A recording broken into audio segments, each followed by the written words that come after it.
ሰላምና ጸጋ ከሁላችሁ ጋር ይሁን። እኔና ሶሊ በጣም ደህና ነን። የቲክቶክ ቤተሰቦቻችን የዩቲዩብ፣ የፌስቡክ፣ ኢንስታግራም ላይ እኛን የምትከታተሉ የእኛን መልእክት የምትታነጹበት ሰዎች እና ወገኖች በያላችሁበት ሰላምና ጸጋ ይብዛላችሁ። እኛ ጋር ያለው ሰላም፣ እኛ ጋር ያለው ደስታ፣ እኛ ጋር ያለው ምስጋና እናንተ ጋርም በብዙ እንደሚኖር እናምናለን። እግዚአብሔር አምላክ ቤታችሁን በሰላም በደስታ በበረከት ይሙላ። መውጣት መግባታችሁ የተባረከ ይሁን። በዚህ በሶሻል ሚዲያው ላይ ብዙ ጊዜ የሰዎችን ልክና መጠን በብዙ አቅጣጫ ላይ ሊያዛባና ሊያሳስት በሚችል መልኩ ብዙ ሰዎች በብዙ ነገሮች ላይ በማይመለከታቸውም በቂ እውቀቱም በቂ ልምዱም በሌላቸው አቅጣጫ ላይ ብዙ ነገሮች ሲዘባረቁ እንመለከታለን። በተቻለ አቅም በሚመለከተን እና በምናውቀው ጉዳይ ላይ ሐሳቦቻችንን ብንሰጥ በተለይ የሰዎችን ሕይወት የሚያዛባ ወይም ደግሞ ፍትህን ሊያዛባ በሚችል መልኩ ለምሳሌ ወንጀል ሲፈጸም የሰው መገደል ሊሆን ይችላል፣ ወይም ደግሞ ራስን ማጥፋት ሊሆን ይችላል። የግል አመለካከታችንን ወይም ሐሳባችንን በሰጠን ቁጥር ምናልባት በሚመለከታቸው አካላት ላይ በፍርድ ሂደቱ ላይ ፐርሰናል ባያዝድ ሊያመጣ ስለሚችል በተቻለ አቅም ጥንቃቄ ያስፈልጋል። ያ ብቻ ሳይሆን በሰዎች ቤት ውስጥ ወይም ደግሞ በሰዎች መልእክት በሚያስተላልፉበት ፔጅ ውስጥ ወይም ደግሞ በዛ የውስጥ መስመር ላይ ገብተን ደግሞ የግል አስተያየታችንን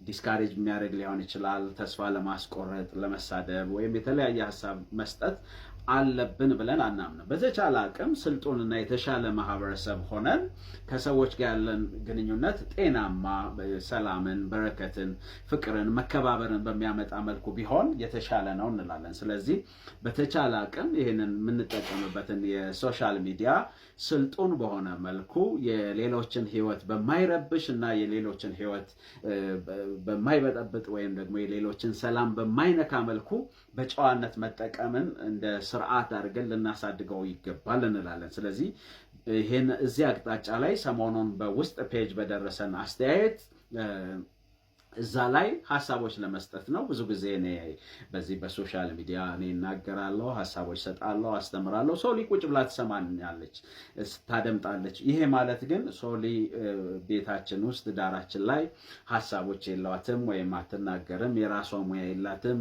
በዛ አቅጣጫ ላይ ብቁ የተሻለች ለብዙዎች መብት የሆነች ጨዋ ሴት ነች። ስለዚህ ቤቷን የምትወድ ትዳሯን የምታከብር ሴት ነች። ስለዚህ በዚህ አንጻር ሙሉ ሰው ስለሆነች ሶሊ ዛሬ ሐሳቧን ትሰጠናለች።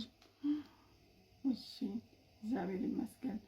እኛ ሁላችን ማውራት የለብንም። እኛ ዓላማችን አንድና አንድ ነው፣ ክርስቶስን ማሳየት፣ ክርስቶስን መግለጥ። ይሄ ነው። ሌላ ተልእኮ፣ ሌላ ዓላማ የለንም። የገባንን እውነት ማስተላለፍ።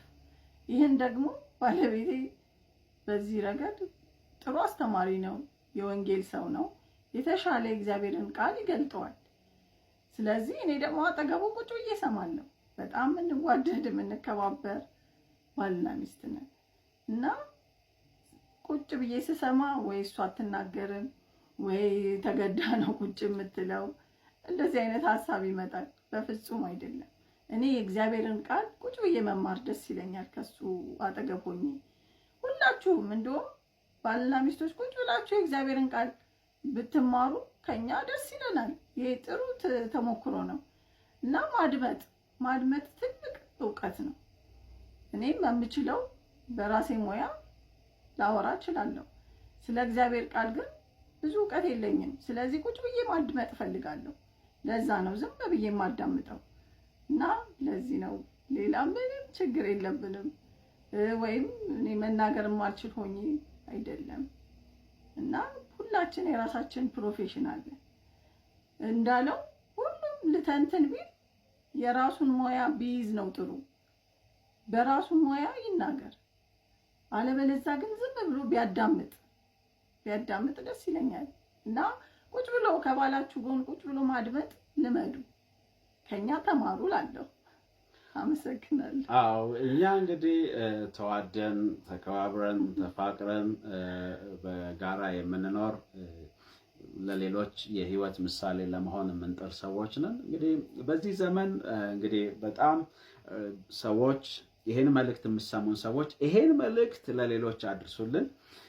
ባለትዳሮች ቤታችሁን በጥንቃቄ የምትመሩበት ለምሳሌ በውስጥ ፔጅ መልእክቶች ቢመጡ እዛ ላይ በመመላለስ ቻት በመደራረግ የቤታችሁን ታማኝነት ልታጎሉ አይገባም። ከዛ አንጻር ነው እኛ ወደ ውስጥ ፔጅ መልስ የማንሰጥበት ምክንያት።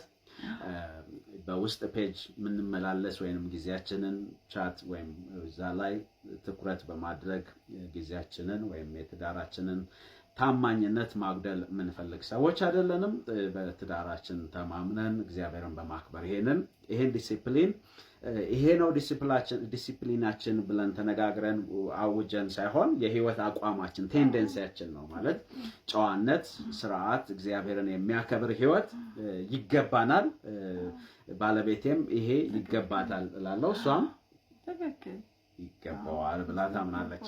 ትክክል። ስለዚህ በተቻለን አቅም በዚህ አይነት መንገድ የዚህ የዘመኑን ፈተና ወይንም የዘመኑን ችግር የዘመኑን ውጥንቅጥ ላለመቀላቀል እና የብዙዎች ህይወት ከዚህ ይድን ዘንድ ምክራችን ነው። በዚህ የቤታችሁን ምሰሶ የቤታችሁን ዋና ነገር አታስነኩ ነው የምንለው። አታስነኩ። በጨዋነት እንድትኖሩ፣ በስርዓት እንድትኖሩ፣ ትዳራችሁን እንድትወዱ፣ እንድታከብሩ ማለት በሰውም በእግዚአብሔርም ፊት ታማኝ እንድትሆኑ ይሄንን እንመክራለን። ስለዚህ ምንም አይነት በውስጥ ፔጅ የምንጻጻፈው ወይም የምንላላከው መልእክት አይኖረንም። ለዛም አቅጣጫ የምንቆምበት ምንም አይነት ጉልበትም እውቀትም የለንም ማለት ነው። በዚህ አንጻር ሰነፎች ነን ማለት ነው። የሰነፍነው ለእግዚአብሔር ክብር ነው ማለት ነው። እና ሰነፎች ሁኑ በዚህ አንጻር ብለን ነው የምንመክረው። ማለት ብዙ ጊዜ ጎበዝ ሁኑ ነው አይደል?